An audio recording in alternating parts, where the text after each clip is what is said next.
Hello, Capricorn. My name is Missy, and I'm here to do the bullshit and the blessing. We're going to jump right into the reading. I'm going to get a card from the Edgar Allan Poe Tarot as our oracle, and then we'll get a couple cards from the TV series Tarot and finish it off with a fortune card in the end, and then we'll get some charms to see how the week is going to go. So these readings are meant to be timeless and general in nature. If the details fit, it is meant for you. If they do not, please do not try to make it fit, as that is not my intention and will do more harm than good. Please do not do something simply because I suggest it in one of these videos. I am not a doctor, lawyer, or accountant. If you need advice in those areas, please consult a professional. And yeah, let's get into the reading. I hate those disclaimers, in case you can't tell, and that's the reason I keep stumbling over them, because they're just so awkward. But.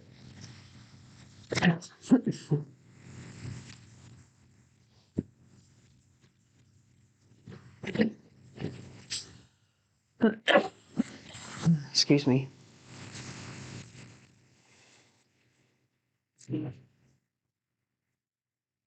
All right.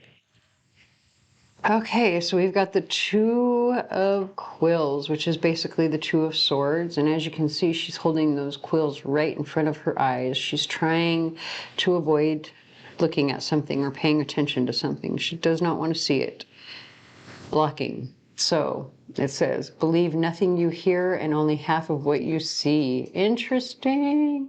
So Capricorn is trying to deny something, probably because they're hearing gossip or something from someone else, and they just either don't want to believe it, they don't want to see it, they don't want to accept it. There's something about it that they are trying to avoid. The other thing that I need to bring up about that is that twos always represent a decision that needs to be made. So it could be a decision that Capricorn is trying to avoid making. Maybe they don't want to have to acknowledge that there is a need to make that decision.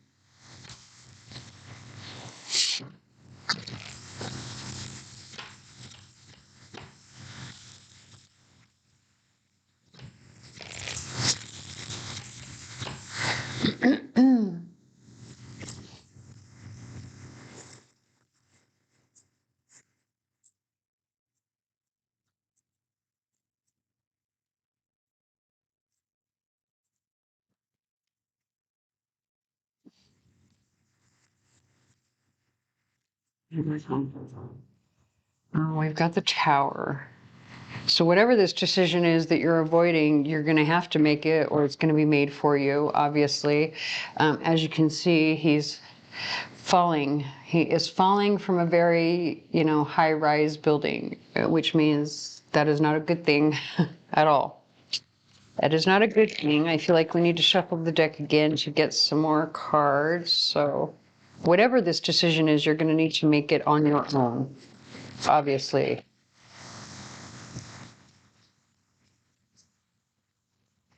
Do not make the universe force you. All right. Look at Xena Warrior Princess.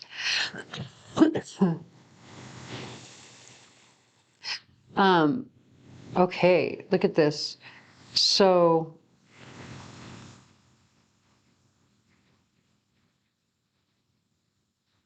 okay, so this song, hold on. Jekyll and Hyde, Five Finger Death Punch is playing in the background. Yes. All right. So we've got the Page of Swords and the Knight of Swords, along with the Two of Cups and the Wheel of Fortune. So in and of themselves, these cards are not bad. Okay. Or excuse me, this Page of Swords and the Queen of Swords. I think I actually labeled this the wrong card in one of the other readings, but that's okay. However it was read, it was meant to be read. So the Page of Swords, the Queen of Swords, the Two of Cups, and the Wheel of Fortune. All right, so basically this is talking about being honest and truthful. There's something that you need to say to somebody, possibly that has to do with some sort of, it could be something that needs to be said that is a legal matter. It doesn't have to be, but it could be a legal matter because you do have police coming in, just as these two are getting ready to cheer something. That's what they look like. They're getting ready to go cheers to some sort of accomplishment, right? Maybe this is, they're cheering to their collaboration and their partnership. So this could be like you need to be honest about something in a partnership, even if it's something that's difficult to say, because the Queen of Swords, that is her energy, is that she's not afraid to say the thing that is the hard thing.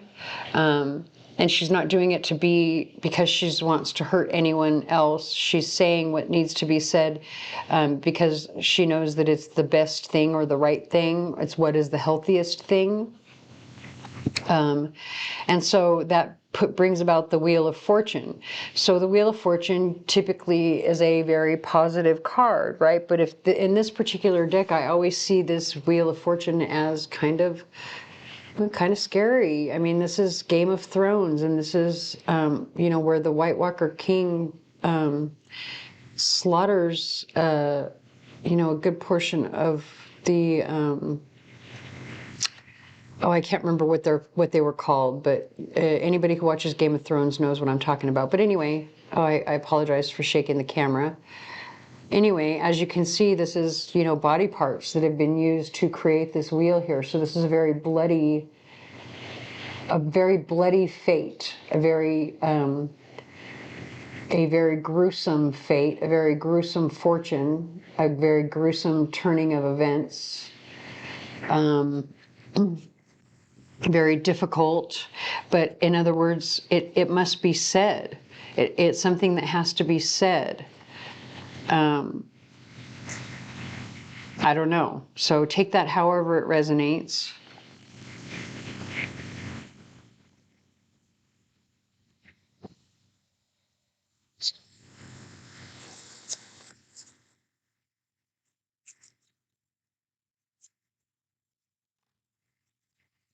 And then we have paternal authority. So it could be something that needs to be said to or about a man or your father.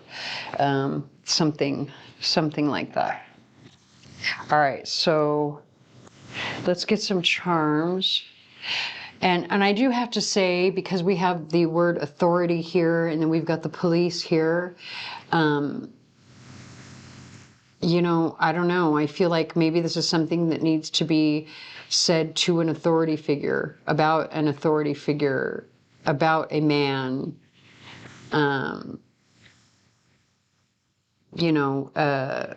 Yeah.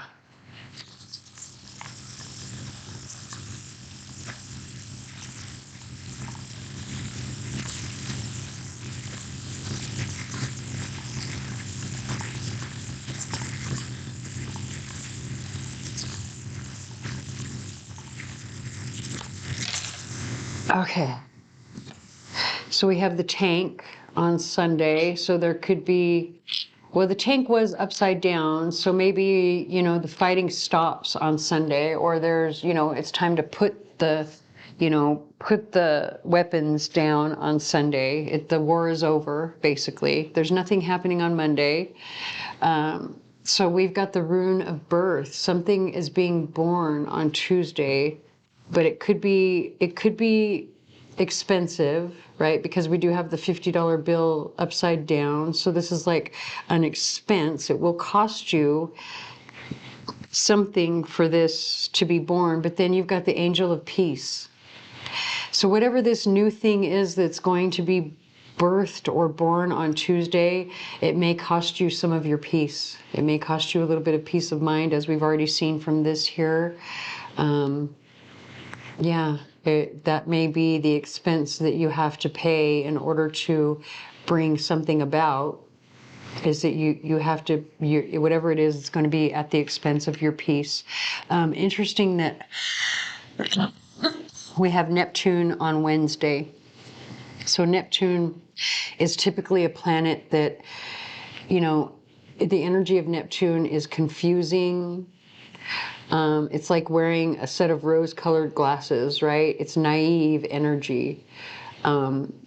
it's like giving a pass when the pass is not deserved, or giving the benefit of the doubt when it's not deserved. It's also the energy of unconditional love and forgiveness. And, you know, it's like the higher octave of Venus. But it was like this when I picked it up, which means that tells me that this is Neptune in its negative energy, which means there's confusion and naivety and like impulsiveness that is not that is kind of foolish attached to it. So there's something to be careful about that. Like, be careful of being allowing someone to confuse you, or don't be foolish, or don't get sucked into things on Wednesday. Don't be naive. You've got the letter U there. It could be you don't need to be naive, like you need to be careful. On Thursday, there could be some small problems or losses with the mouse. And I say that because mice are pests, but they're very small pests. But also this particular mouse used to have a little toy. I think it was like a piece of cheese that she was holding, and that's obviously missing because you could see the hole there. So there's some sort of small losses or small problems on Thursday. On Friday, we have the letters K and D, and then there's nothing on Saturday. Okay, so I hope that resonates. If it does not, please stick around. There may be another reading for you here on the channel that does. Please like, share, comment, subscribe, tell your friends, whatever you can to help me get my channel out there, as I am new here, and I thank you for watching.